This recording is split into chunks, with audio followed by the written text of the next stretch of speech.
Hello, and welcome to the podcast that tries to answer one simple question. What is this thing called film noir?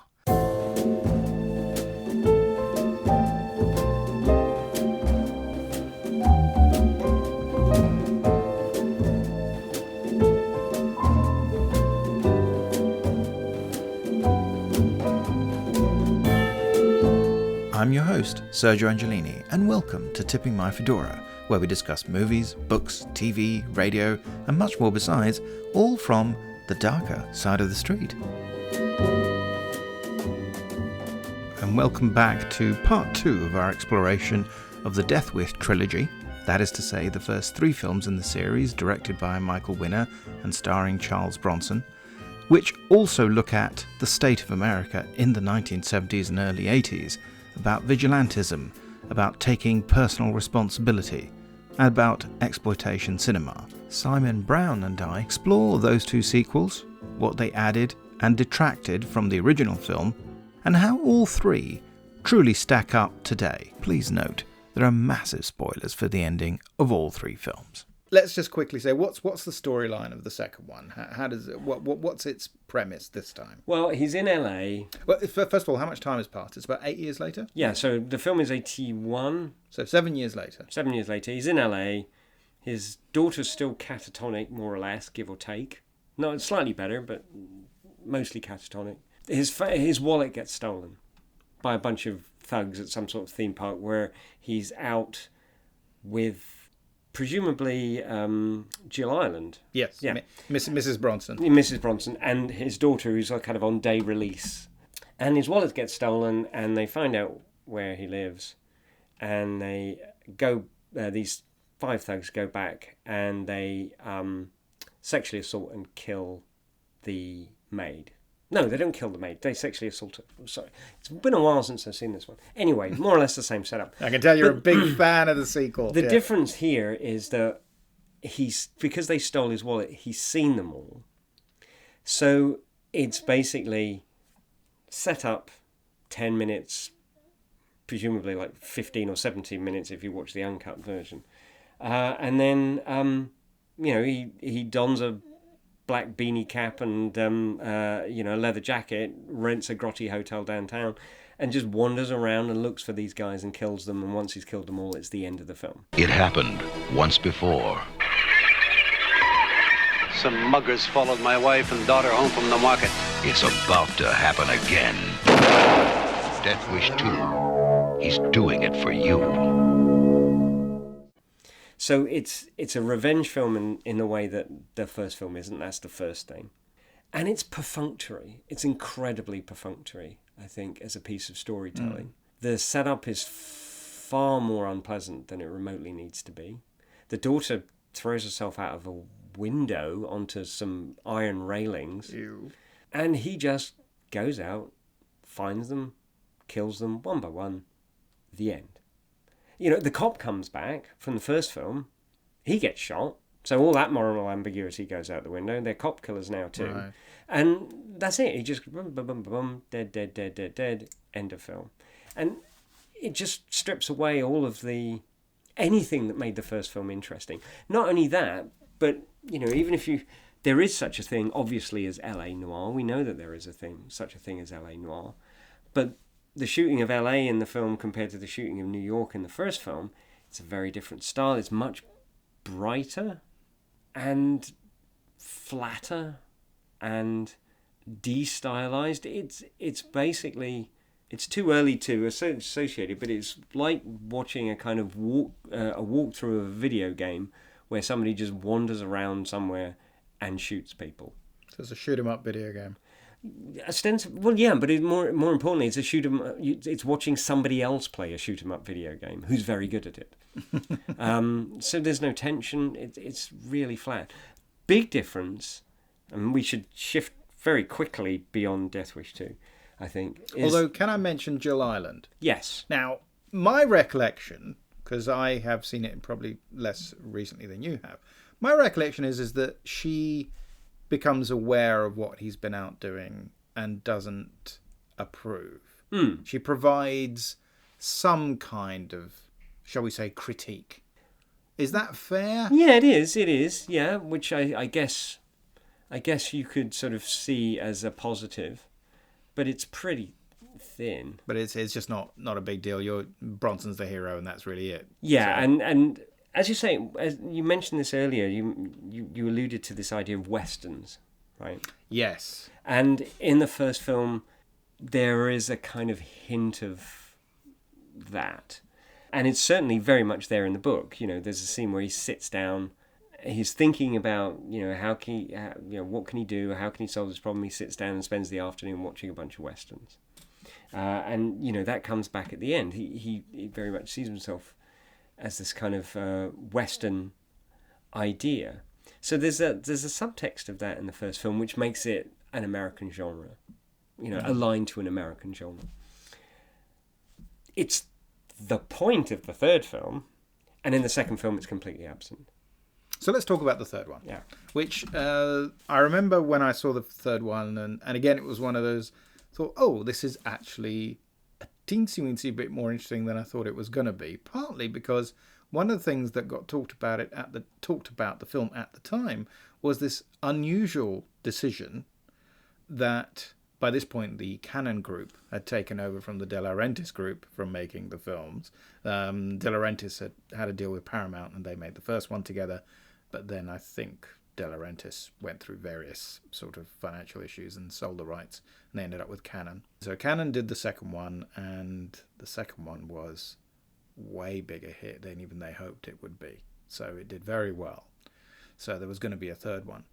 But the third one, although it's set in New York again, it was shot almost entirely in the UK, in London. In Lewisham. In Lewisham. Shot in Lewisham. There you go. Bronson comes and cleans up the streets of Lewisham. Well, that doesn't sound like a bad thing at all. I'd edit that out if I were you. So, I mean, and I remember thinking that was mostly works all right, actually. I mean, they imported a number of American actors, obviously Ed Lauter and especially Martin Balsam. Mm.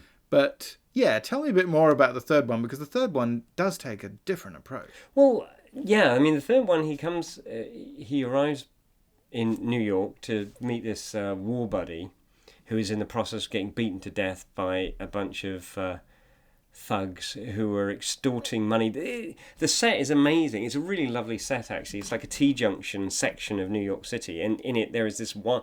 Everything's kind of graffiti-covered rubble, except for this one building full of old people. And these thugs who own that section of New York City drop in every now and again and kind of extort money out of them, ostensibly protection money, but it's the opposite of that. It's like pay or we'll beat you up, because there's no one else around to beat them up. And the chief thug is... No one else to beat them up, or no one else to protect them?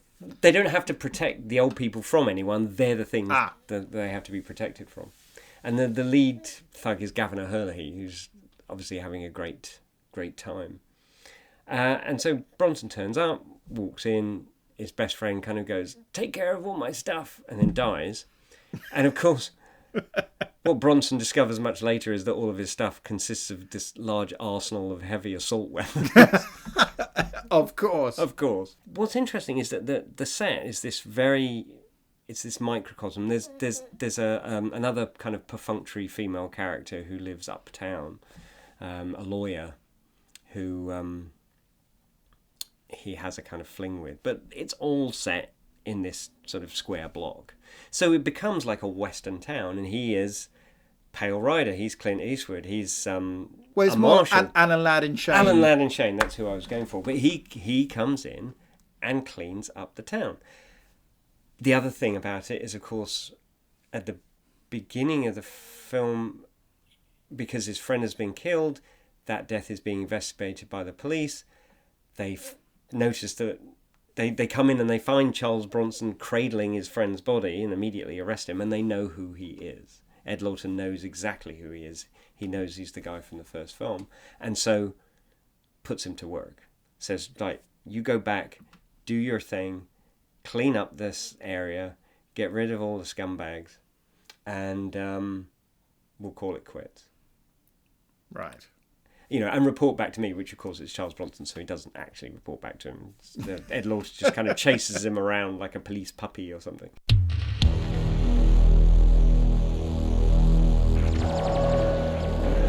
New York, a city pushed to the edge.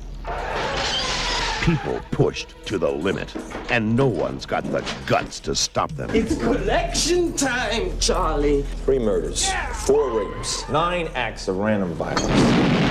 This isn't a neighborhood, it's a war. But there is one way. One man who won't be pushed. Charles Bronson. What's the problem? Now you're gonna die. It'll be just like before, Mr. Vigilante, with one important difference. You're gonna work for me. People have got to start to fight back and hard. I sent them a message. That's him. I'll take care of it. And now, he's in the middle of a war. See what you done? You got me mad. In a world gone mad, there is only one law. His.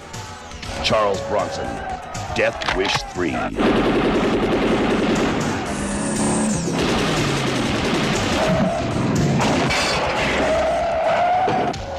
Bronson's back in New York, bringing justice to the streets. Charles Bronson, Death Wish 3. But it's a Western. It is a flat-out Western, with the sort of the cattle rustling gang breezing into town. It actually it's sort of reminiscent of the Lawman, the Burt Lancaster, Michael. Oh right, Lawman. Because if I remember Lawman correctly, Lee J. Cobb has this kind of family that causes all these problems, and Lancaster sort of comes in and fights back against them. It's a similar kind of idea. Sometimes the only difference between a lawman and a killer is which side of the badge he's on. Burt Lancaster is the lawman. He carried the law. Sometimes he carried it too far. You hold the law too high. You always did.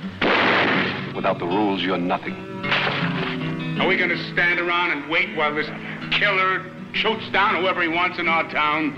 He's a lawman. You want the law, but you want it to walk quiet. You don't want it to put a hole in your pocket. You take courage from each other and you come armed. Well, there are enough of you. All you need is one man with enough stomach to die first.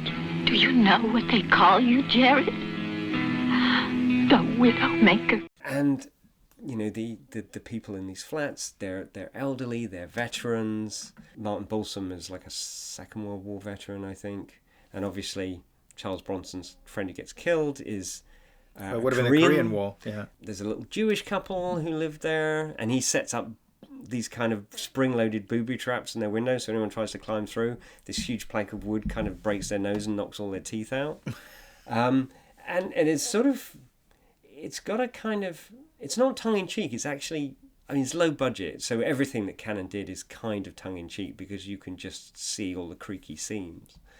But it takes itself mostly seriously, and it works because it's a Western, because you are watching a Western set in contemporary New York and shot in Lewisham. So there's all these kind of degrees of falsity to it, but it is Shane, it is Pale Rider, it is precisely that. And so it imports in a whole different kind of set of meanings and resonances and conventions, which really actually makes it work pretty well. And also, there's a Rambo kind of thing going on there as well. Right. At the end, as I say, he has this. He has an M60, one of those kind of belt feed machine guns. So he's up there on the fire escape of the building, kind of with this other guy sort of feeding the ammo in and just blowing all these people away, which is actually the scene that they were shooting when on the behind the scenes thing.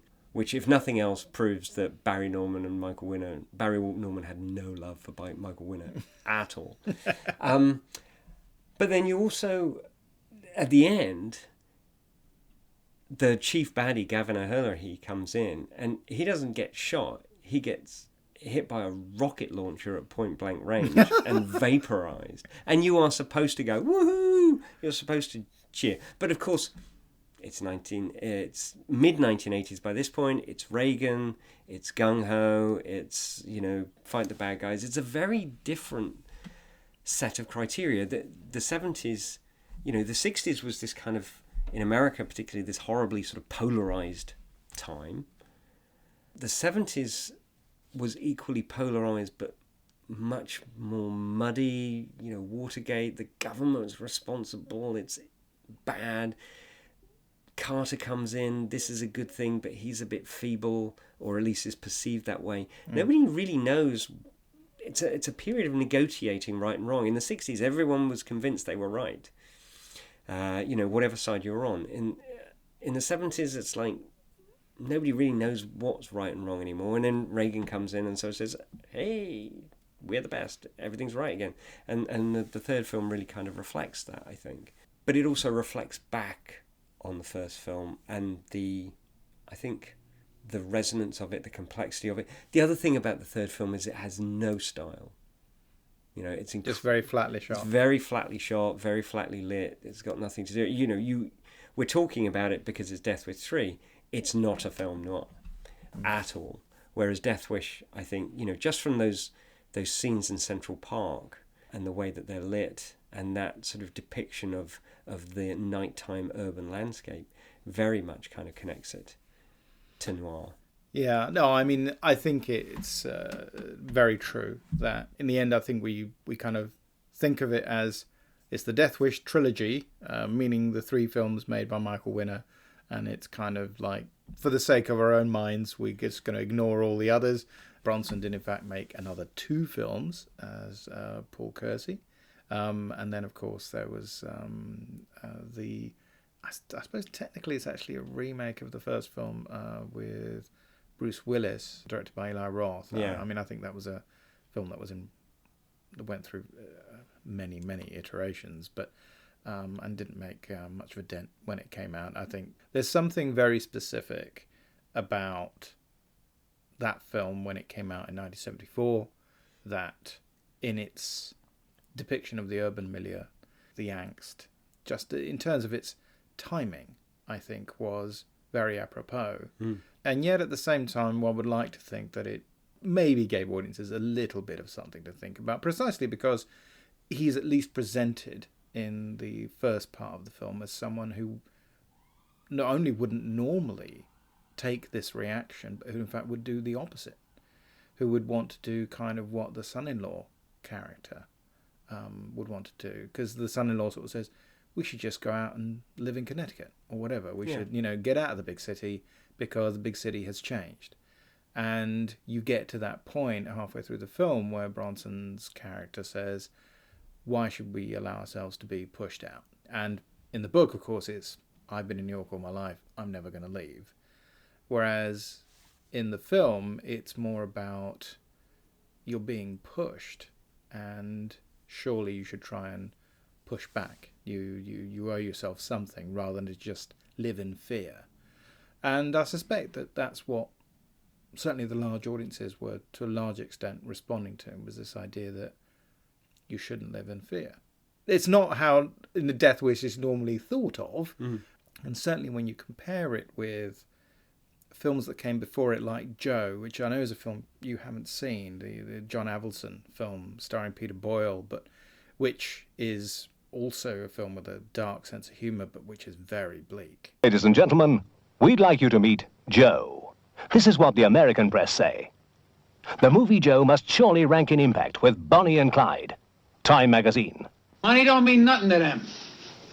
Motorcycles, marijuana. You got love, you don't need this stuff. How do they fall in love? A hippie pimp. Lone Ranger. Cowboys and Indians. Hopalong Cassidy. Not really fags, but close. What he like is to have a little on the side once in a while. I'll drink to that. Do me a favor. Give us all a break. 4 stars. Devastatingly funny. New York Daily News. 100 milligrams of Thorazine in the butt does wonders. Get your pants on. It's your ass now, Compton. Easter orgies. She's anti-fetish. That's Jap food. The best Chinese restaurant in Astoria. A rip snorter, a triumph. Judith Christ, New York Magazine and NBC TV. Now, all over Britain, they're raving about Joe. A very savage film. Very funny. Scores a triumph. The Observer. The best film so far this year. The Sun. All my life, I ain't never been to an orgy. I hope I'm not out of line. You just beat the world's speed record. You don't need to tell me. I seen her on TV all the time. Look, she's a bum tripper. Oh, you're gonna kill me too! It's a humanitarian act. Yeah.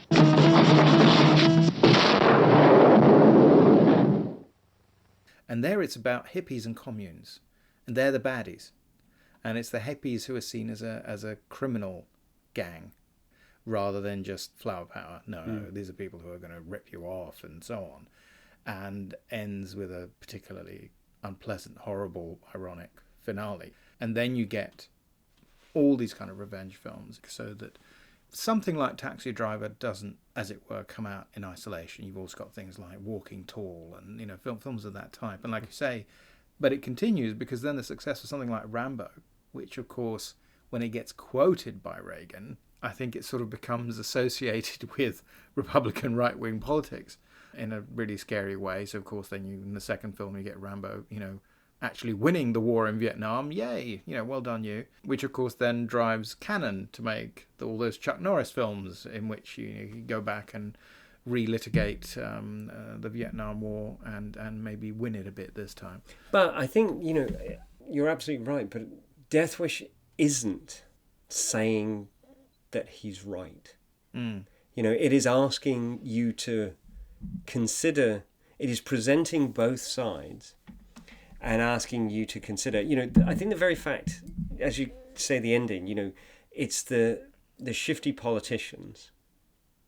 And politicians are never good in these movies. The mayor of New York is never good in a film, whenever they turn up. They are making a logical decision. We want him gone, as you quite rightly say, right? So the people who decide that it's okay, that he doesn't need to be punished, are not necessarily, are the people who are systematically doing nothing while the city's going to the dogs in the first place. The ending of the film, he goes to Chicago and he gets off the train and sees a bunch of juvenile delinquents. And then the last shot of the film is him, kind of making a gun with his thumb and forefinger and going, how are you supposed to feel about that? Is it triumphant? Is that a moment that is kind of triumphant, or is it a moment that is tragic? You can read it either way, I think, depending on your point of view. But the film offers you both sides. It doesn't say he is doing the right thing. In the same way that Taxi Driver clearly doesn't say that what Travis Bickle does at the end is a good thing in any way, shape or form. The taxi driver is looking for a target. Getting ready. Getting organized. Preparing himself for the only moment in his life that will ever mean anything. How much for everything? $350 for the Magnum, $250 for the 38, $1.25 for the 25, $150 for the 380. That taxi driver's been staring at us. You talking to me? And I think those two films, I don't know what the comments are going to be like on this podcast, but I'm going to say it anyway. And the idea of comparing Michael Winner and Martin Scorsese is slightly hysterical, but it's not unrealistic in this regard, because I think the two films do play off each other. And I think it's a testament to, even though it's a film that has many, many, many problems, not least of which is its representation of women and the way women are presented in the film, Death Wish is a film that ought to be considered alongside films like Joe, as you say, but also Taxi Driver. Because I think it's interesting enough and ambiguous enough and good enough to be able to stand, if not toe-to-toe with Taxi Driver, I mean, that would be ridiculous. But certainly to stand on the same podium, or at least be sort of standing next to the podium while Taxi Driver's kind of getting the champagne and the flowers. It's a good film. And Bronson in particular, I think, gives a remarkably nuanced kind of performance. yeah, physically he's completely unbelievable as a kind of mild-mannered architect at the beginning of the film. I mean, at one point you see him with his shirt off, and he looks like he looks like Rambo. But at the same time, you know, that trajectory that you played out, Bronson captures that really, really well. And yeah, you know, casting him, you kind of want him to be Charlie Bronson towards the end. But even the earlier films that he did with Winner, like The Mechanic, it's not all isn't killing great, isn't this cool. There is an element of tragedy and you know, an element of melancholy to it, which again is very present in Hannibal Brooks, for instance, which is a very melancholic film, but with Michael J. Pollard kind of doing sort of hilarious, crazy stuff at the same time. So yeah, I think it is a film that is not only better than I thought it was going to be, coming back to it, you know, better than I remembered it. I when we watched it together, I was a bit like, what was Death Wish? And I was pleasantly surprised. And then I read the book, and I was like, the book was exactly what I thought the film was going to be. And the film is not that.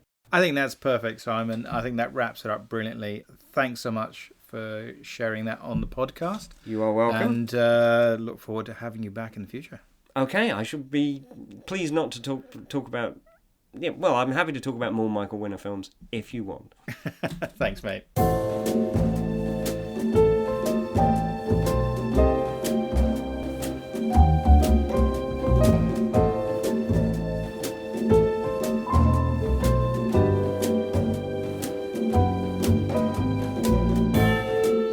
You have been listening to Tipping My Fedora, the show about all things noir.